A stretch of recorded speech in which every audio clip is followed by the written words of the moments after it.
Baik, Assalamualaikum warahmatullahi wabarakatuh. Perkenalkan, kami dari grup 1 akan membahas tentang PT Indofood Sukses Makmur Tbk. Sebelum memulai, kami akan memperkenalkan diri terlebih dahulu. Perkenalkan, saya Alia Lisa Lutfia Putri, absen nomor 4. Saya Bernas Indi Sanjoyo, absen 9. Saya Ike Wahyuni Tias, absen 14. Saya Salman Abizar, absen 27. Saya Fitra Sidikia, absen 30. Baik, selanjutnya yang akan pertama kita bahas adalah pengenalan. PT Indofood Sukses Makmur Tbk atau lebih dikenal dengan nama Indofood. PT Indofood ini dimiliki oleh Antoni Salim dengan kantor pusat Indofood berlokasi di Sudirman Plaza, Indofood Tower, lantai 21, Jalan Jenderal Sudirman, Kafling 76 sampai 78, Jakarta, Indonesia. Berikut merupakan contoh dari produk Indofood itu sendiri. Dilanjutkan dengan ini merupakan salah satu jasa atau beberapa jasa dari PT Indofood. Yang pertama ada jasa investasi dan manajemen, yang kedua ada jasa konsultasi manajemen, yang ketiga ada agen perdagangan, yang keempat ada stasiun bongkar muat, yang kelima ada jasa pengangkutan, dan yang terakhir ada pemilikan dan pengelolaan gedung perkantoran. Selanjutnya akan dijelaskan oleh rekan saya. Baik, selanjutnya yaitu ada kontrak usaha. Nah, dalam kegiatan usaha normal, perseroan melakukan transaksi usaha dan keuangan dengan pihak berelasi tertentu. Nah, yang pertama yaitu ada grup menjual barang jadi kepada pihak-pihak berelasi. Penjualan kepada pihak-pihak berelasi ini adalah sebesar 8,68% dari penjualan neto konsolidasian untuk tahun yang berakhir pada tanggal 31 Desember 2021. Lalu yang kedua, yaitu grup membeli persediaan dari pihak-pihak berelasi. Pembelian dari pihak-pihak berelasi adalah sebesar 0,49% dari total beban pokok penjualan konsolidasian untuk tahun yang berakhir 31 Desember 2021. Lalu yang ketiga, grup memberikan pinjaman kepada karyawan dan pegawai dengan kriteria dan syarat tertentu sesuai dengan jenjang kepegawaiannya. Pinjaman karyawannya ini dilunasi dengan cara pemotongan gaji. Lalu yang keempat, melakukan perjanjian distribusi antara SIMP dengan Shanghai Resource International Trading Co. Ltd. China atau yang disingkat SRIT. SRIT telah ditunjuk sebagai distributor bagi produk minyak dan lemak nabati SIMP di wilayah Tiongkok pada harga jual yang ditinjau secara periodik sesuai kondisi pasar dengan mempertimbangkan perkembangan harga pasar. Perjanjian ini berlaku sampai dengan tanggal 31 Desember 2022. Lalu yang kelima, grup mengadakan perjanjian supply dengan PT Fast Food Indonesia (TBK) atau FFI, di mana grup menyediakan, memasok, dan menyerahkan produk-produk tertentu kepada FFI dengan spesifikasi tertentu yang ditentukan oleh FFI dan dengan harga yang disepakati. Perjanjian ini juga berlaku sampai dengan 31 Desember 2022.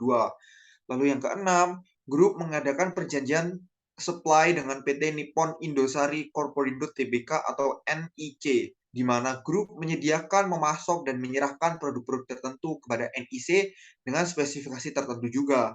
Lalu yang ketujuh, utang kepada PT Gapura Usaha Tama atau GPU dan PT Purwa Warna Lestari atau PWL, lalu pemegang saham non-pengendali PT Swadaya Bakti Negara Mas atau SBN, dan PT Mega Citra Perdana atau MCP, merupakan pinjaman tanpa jaminan atau collateral free yang diperoleh SBN serta MCV dan entitas anak. Pinjaman yang diperoleh dari GPU dan PWL dikenakan bunga pada tingkat suku bunga komersial. Next. Yang kedelapan, yaitu ada grup mengadakan perjanjian jasa tenaga kerja dengan PT Sumberdaya Dian Mandiri atau SDDM dan PT Prima Jasa Tunas Mandiri atau PTM. Yang kesembilan, grup memiliki perjanjian sewa ruangan dengan pihak-pihak berelasi. Dan yang terakhir yaitu grup mempunyai polis asuransi yang diperoleh dari PT Asuransi Sentral Asia atau ACA dan yang diperoleh melalui perantara PT Indosurance Broker Utama atau IBU meliputi asuransi untuk persediaan, tanaman perkebunan, aset tetap, dan kargo laut. Next. Selanjutnya yaitu ada reputasi produk. Nah, reputasi produk ini untuk menjaga kualitas produk agar tetap bermutu tinggi. Reputasi produk yang pertama yaitu menggunakan bahan-bahan berkualitas tinggi. Lalu yang kedua, semua produk dipastikan tersertifikasi halal dan terdaftar BPOM. Yang ketiga, proses produksi menggunakan teknologi yang canggih dan dijamin kebersihannya. Yang keempat, penerapan ISO 9001 untuk memberikan jaminan mutu produk bagi seluruh konsumen. Yang kelima, terdapat tenaga ahli dalam pengembangan produk dan proses seluruh produksinya. Yang keenam, masing-masing brand mempunyai karakteristik dan ciri khas yang berbeda-beda. Next. Nah, selanjutnya yaitu ada strategi untuk agar PT Indofood ini menjadi tetap yang nomor satu di industri ini. Nah, strategi yang dilakukan PT Indofood yaitu yang pertama melakukan diferensiasi produk. Diferensiasi produk yang dilakukan oleh PT Indofood Sukses Makmur Tbk dilakukan untuk memenangkan persaingan hingga menguasai pangsa pasar. Yang kedua, strategi biaya rendah dengan nilai atau kualitas bahan yang unggul. Dibuktikan dengan PT Indofood memproduksi mie instan dengan harga yang lebih murah, tetapi dengan menggunakan bahan baku yang berkualitas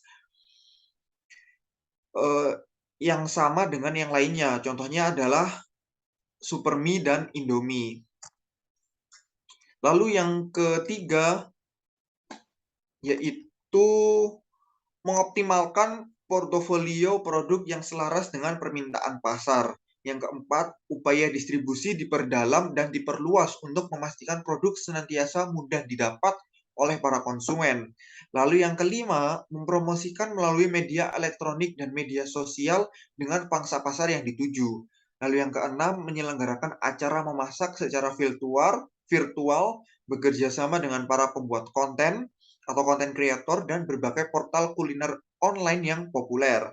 Lalu yang terakhir, yaitu perayaan hari-hari besar seperti Hari Raya atau Natal dimanfaatkan untuk mendorong penjualan produk. Selanjutnya akan dilanjutkan oleh rekan saya. Baik, selanjutnya kita akan masuk ke risiko bisnis. Untuk risiko bisnis yang pertama yaitu risiko keamanan pangan. Nah, sebagai produsen makanan olahan dalam kemasan dan memiliki konsumen dari segala usia, perseroan menghadapi risiko yang berhubungan dengan keamanan produk barang jadi yang dipasarkan. Walaupun perseroan telah memperhatikan faktor higienis makanan dan memastikan bahwa bahan baku yang dipergunakan telah sesuai dengan yang ditetapkan oleh instansi yang berwenang dan memenuhi persyaratan untuk memperoleh sertifikat halal. Namun tidak tertutup kemungkinan bahwa produk makanan tersebut dapat tercemar ataupun terkena isu negatif lainnya. Apabila terjadi, hal tersebut dapat memberi dampak negatif terhadap kegiatan usaha dan operasional perseroan. Kemudian yang kedua ada resiko fluktuasi harga baku dan komoditas. Harga dan biaya produksi perseroan dipengaruhi oleh harga bahan baku di pasar internasional. Harga tersebut dipengaruhi oleh beberapa faktor antara lain. Yang pertama yaitu tingkat produksi bahan baku dunia, kemudian ada tingkat penawaran dan permintaan produk. Yang ketiga yaitu ada tingkat konsumsi dunia atas produk-produk, dan yang keempat yaitu ada perkembangan perekonomian dunia pada umumnya. Selanjutnya yang ketiga ada risiko peningkatan kompetisi pada segmen usaha. Nah, sebagian besar produk perseroan menghadapi kompetisi baik dari perusahaan lokal maupun internasional. Tidak dapat dipastikan bahwa kompetitor tidak akan mengoptimalkan upayanya dalam berkompetisi untuk meningkatkan pangsa pasarnya dan tidak akan ada tambahan pesaing domestik maupun asing yang memasuki pasar di mana perseroan beroperasi.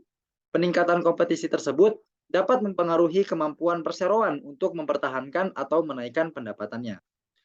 Selanjutnya ada resiko suksesi dan keterampilan tenaga kerja. Kesuksesan perseroan tidak luput dari faktor ketersediaan tenaga kerja yang handal untuk terus dapat melakukan yang terbaik serta mendukung budaya untuk terus berinovasi agar memperoleh hasil yang unggul. Oleh karena itu, perseroan menyadari resiko kegagalan pembangunan karyawan atau mempertahankan tenaga kerja bertalenta dapat mempengaruhi kegiatan bisnis, daya saing, dan pertumbuhan perseroan secara nyata. Selanjutnya ada risiko bencana alam, iklim, dan juga cuaca ekstrim. Secara geografis, fasilitas perseroan berupa kantor, pabrik, perkebunan, dan gudang distribusi hampir seluruhnya berlokasi di Indonesia, yang berlokasi di Pulau Jawa, Sumatera, Kalimantan, dan juga Sulawesi. Letak Indonesia berada di zona pertemuan dari 3 lempengan bumi utama yang berpotensi mengalami gempa bumi, tsunami, gelombang laut, dan juga letusan gunung berapi.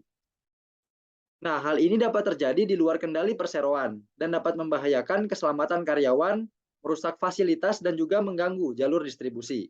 Walaupun risiko ini tidak berdampak negatif secara langsung terhadap kegiatan usaha perseroan di masa lampau, tetapi bencana tersebut dapat berdampak negatif terhadap keadaan ekonomi Indonesia pada umumnya yang secara tidak langsung akan berdampak juga terhadap perseroan. Selain itu, beberapa kegiatan usaha dan juga hasil operasional perseroan juga tergantung pada iklim dan juga kondisi cuaca. Selanjutnya ada risiko keamanan cyber. Sistem teknologi informasi perusahaan dapat diretas oleh pihak-pihak yang tidak berwenang untuk mengambil data-data penting dalam perusahaan. Next. Nah, selanjutnya ada pasar dan juga persaingan pada usaha. Pertama yaitu pasar. PT Indofood Sukses Makmur Tbk membidik pangsa pasar di semua kalangan masyarakat Indonesia mulai dari yang muda hingga tua, lalu kalangan ekonomi bawah, menengah, hingga atas. Saat ini produk-produk PT Indofood Sukses Makmur Tbk masih menguasai pasar Indonesia. PT Indofood Sukses Makmur Tbk ini juga mulai melebarkan pangsa pasarnya ke dunia internasional. Targetnya adalah negara yang banyak ditinggal WNI yang ada di luar negeri, seperti misalnya Malaysia, Hong Kong, Singapura, Arab Saudi, dan juga yang lainnya. Next. Nah, selanjutnya ada persaingan. Persaingan usaha yang dihadapi oleh PT Indofood Sukses Makmur Tbk sangatlah ketat, di mana perusahaan-perusahaan seperti Wings Group dan juga Mayora Group yang memiliki pengaruh yang besar juga dalam industri barang konsumsi. Seperti contohnya yaitu pada produk mie, Indomie yang mendominasi begitu kuat walaupun sudah terjadi pergeseran. Jika 2002 Indomie menguasai sekitar 90% pangsa pasar mie instan, tahun lalu menurun menjadi 75%. Sisanya yang 25% ini dikeroyok merek mie instan lainnya. Hal ini membuat PT Indofood Sukses Makmur Tbk harus menggunakan beberapa strategi dalam menghadapi persaingan itu. Next. Selanjutnya ada sifat usaha. PT Indofood Sukses Makmur Tbk adalah perusahaan manufaktur yang berada di sektor consumer good industry atau industri barang konsumsi dan juga berada di subsektor food and beverage, yaitu makanan dan minuman. Selanjutnya akan dijelaskan oleh teman saya. Oke, selanjutnya adalah analisa kinerja atau faktor yang berkaitan dengan kondisi keuangan dan profitabilitas entitas. Yang pertama yaitu perbandingan neraca dan laba rugi. Dapat kita lihat pada laporan keuangan berikut itu, ada aset lancar dari tahun 2020 ke 2021. Aset lancar mengalami kenaikan yaitu sebesar 15.765.161. Kemudian untuk aset tidak lancar dari tahun 2020 ke tahun 2021 juga mengalami kenaikan sebesar 454.516. Next.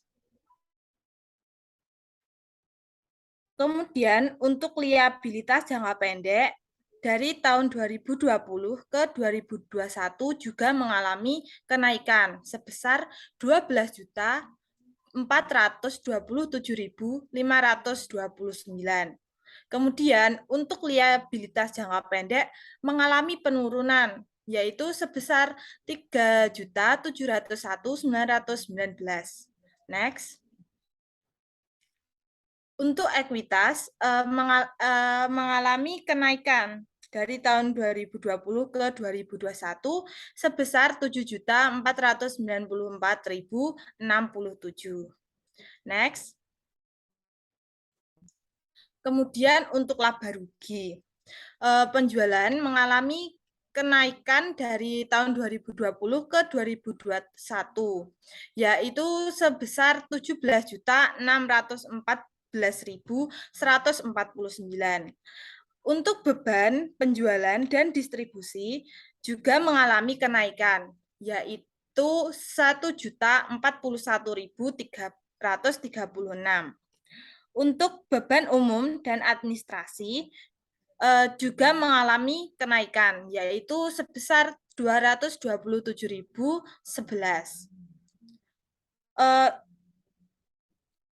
Total bebannya juga mengalami kenaikan, yaitu 1.268.347. Karena penjualan dan bebannya naik, maka laba juga mengalami kenaikan, yaitu sebesar 2.451.519. Next. Selanjutnya akan dijelaskan oleh teman saya. Lalu untuk selanjutnya yaitu perbandingan rasio keuangan, di mana penjualan dari PT Indofood dari tahun 2017 hingga 2021 mengalami peningkatan, sehingga laba tahun berjalan juga mengalami peningkatan. Next. Kemudian dari informasi ini dapat kita ketahui bahwa selisih total aset dengan total liabilitas dari tahun 2017 hingga 2021 itu bernilai positif, sehingga PT Indofood itu berhasil mendapatkan margin laba usaha. Next. Lalu dari informasi ini terdapat imbal hasil usaha PT Indofood dari tahun 2017 hingga 2021 cenderung mengalami peningkatan. Lalu terdapat informasi current ratio, di mana dari tahun 2017 hingga 2021 nilai dari current ratio PT Indofood itu bernilai lebih dari 1, sehingga PT Indofood dianggap mampu untuk membayar kewajiban jangka pendeknya. Next. Nah, di sini terdapat perbandingan elemen dalam laporan keuangan. Di sini dibandingkan dari tahun 2021 dengan 2020. Yang pertama ada penjualan, di mana penjualan itu mengalami peningkatan hingga persentase sebesar 9,7%. Yang kedua ada piutang. Piutang itu dari tahun 2020 ke 2021 mengalami kenaikan nilai sebesar 8,5%. Next. Lalu untuk persediaan juga mengalami kenaikan sebesar 6,4%. Selanjutnya ada beban pokok penjualan, mengalami kenaikan sebesar 9,8%, dan yang terakhir ada utang usaha, juga mengalami kenaikan sebesar 7,8%. Next. Untuk selanjutnya, saya kembalikan kepada rekan saya. Baik, terima kasih. Itulah tadi yang dapat kami sampaikan tentang PT Indofood Sukses Makmur Tbk. Kurang dan lebihnya mohon dimaafkan. Wassalamualaikum warahmatullahi wabarakatuh.